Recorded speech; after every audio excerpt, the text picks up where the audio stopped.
जब तक रही गंगा जमुना में पानी, तोहार व्रत हो जिउतिया भवानी, तोहार व्रत हो करब जिउतिया भवानी।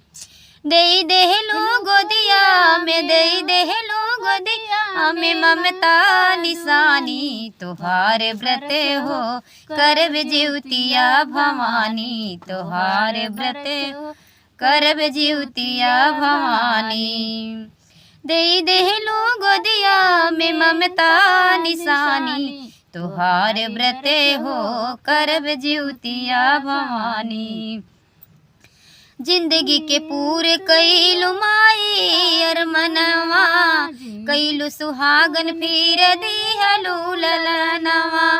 जिंदगी के पूरे कैलु माई अरमनवा, कैलु सुहागन फिर दिहलू ललनवा। मुहवा निहार काट्यू परेशानी, मुहवा निहार काट्यू मोर परेशानी, तोहार व्रत हो करब जिउतिया भवानी, तोहार व्रत हो करब जिउतिया भवानी, तोहार व्रत हो करब जिउतिया भवानी। दई देहलू गोदिया में हमरे निशानी, दई देहलू गोदिया में ममता निशानी, तोहार व्रत हो करब जिउतिया भवानी, तोहार व्रत हो करब जिउतिया भवानी। अचर भरल रखलू धनमा धर्मवा, अचर भरल रखलू धनमा धर्मवा, तोहरे हिया से हटल बजनी के नमावा, तोहरे हिया से हटल बजनी के नमावा।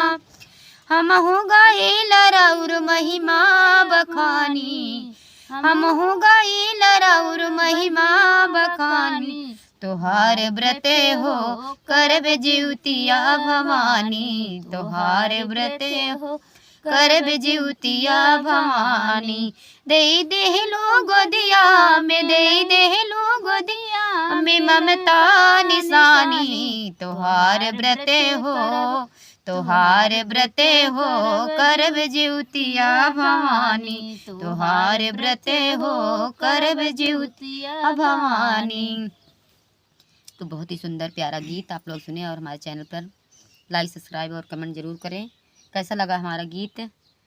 तो हमारे हाथ में चूड़ी नहीं है दोस्तों, नहीं तो आप लोग बुरा मानेंगे, क्योंकि व्रत के दिन में भी मेरा हाथ खाली है, क्योंकि मैं जल गई हूँ। इसकी वजह से बार बार जाकर उसमें मतलब घाव ताज़ा हो रहा है, इसकी वजह से मुझे याद आ गया सच्ची कि कंगन डाल लूँ, पर डालूँ नहीं। और बहुत ही मेहनत से आप गा रहे हैं हम लोग, क्योंकि सर्दी हुई है और व्रत भी चालू हो रहा है, नहाए खाएगा। तो प्लीज़ दीदी बहनी आप लोग कमेंट जरूर करिए, आपके यहाँ कैसे होता है व्रत, कब कौन कौन रखा है तो बताइएगा, और बने रहिएगा हमारे चैनल पर।